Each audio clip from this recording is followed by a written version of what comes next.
नमस्कार दोस्तों, आपने कभी वेल्डिंग की चमक देखी होगी जो कि एक आर्क से दो मटेरियल्स को जोड़ देते हैं, बिल्कुल ऐसे ही। क्या आपको पता है बिना वेल्डिंग के इस दुनिया में कोई भी ब्रिजेस, पाइपलाइन या फिर बाइक सेफ नहीं होती। तो आज हम बात करेंगे वो वेल्डिंग के सीक्रेट के बारे में। एक QA/QC इंजीनियर के नज़रिए से आज हम देखेंगे कुछ वेल्डिंग के सीक्रेट्स। तो सबसे पहले हम लोग बात करेंगे वेल्डिंग्स के कुछ बेसिक्स के बारे में। वेल्डिंग मतलब क्या? जो दो मेटल को अपना हीट से जोड़ दे। तो वेल्डिंग का कुछ कॉमन टाइप्स है, जैसे कि arc welding basically main welding है। इसी में मैक्सिमम काम होता है, कंस्ट्रक्शन का हो, बाहर का हो, पाइप, ब्रिजेस, ये सब वगैरह वगैरह। तो आर्क वेल्डिंग में क्या क्या आता है? सबसे पहले आता है SMAW, सिल्डेड मेटल आर्क वेल्डिंग, जिसमें हम लोग इलेक्ट्रोड से एक मेटल को इलेक्ट्रिकल पावर के जरिए हीट करते हैं और प्रेशर देके उसको जोड़ते हैं। नेक्स्ट आता है गैस मेटल आर्क वेल्डिंग, जिसको हम लोग मिग भी बोलते हैं। मैक्सिमम टाइम यही कंस्ट्रक्शन में या फैब्रिकेशन यार्ड में ज़्यादातर यूज़ होता है।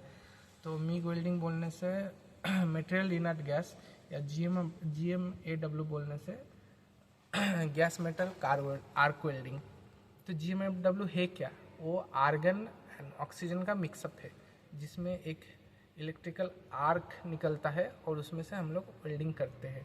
तो ये तो हो गया कुछ वेल्डिंग का नाम या टाइप्स जिसमें हम लोग वेल्डिंग करते हैं। तो अभी आता है वेल्डिंग के डिफेक्ट्स। वेल्डिंग में कुछ डिफेक्ट्स भी होते हैं, जिसके लिए हम लोगों को QA/QC इंस्पेक्शन बहुत ज़रूरी है वेल्डिंग के बाद, एक सेफ वेल्डिंग के लिए, या फिर जिसमें कोई प्रॉब्लम ना हो। तो क्या आता है इसमें पोरोसिटी आता है। पोरोसिटी मतलब क्या है? जब हम लोग वेल्डिंग करेंगे ना, बाहर का हवा या पानी कुछ वेल्डिंग के अंदर घुस जाने से वो वेल्डिंग में छोटा छोटा गड्ढा जैसा हो जाता है, बबल्स, कुछ क्रैक भी आ सकते हैं। ये सब जैसे ना हो तो हम लोग को वेल्डिंग को सेफली करना चाहिए और उसका इंस्पेक्शन भी करना चाहिए। तो QA/QC इंस्पेक्टर का रोल यहीं पे आता है। QA/QC इंस्पेक्टर क्या करते हैं? उसका फिटअप चेक करते हैं, फिर इलेक्ट्रोड सही है कि नहीं वो सब चेक करते हैं। उसके बाद WPS है हम लोगों का, वेल्डिंग प्रोसीड्यूर स्पेसिफिकेशन, उसके हिसाब से वेल्डिंग सही हो रहा है कि नहीं हो रहा है। हर एक एरिया, हर एक स्ट्रक्चर का अलग अलग WPS रहता है।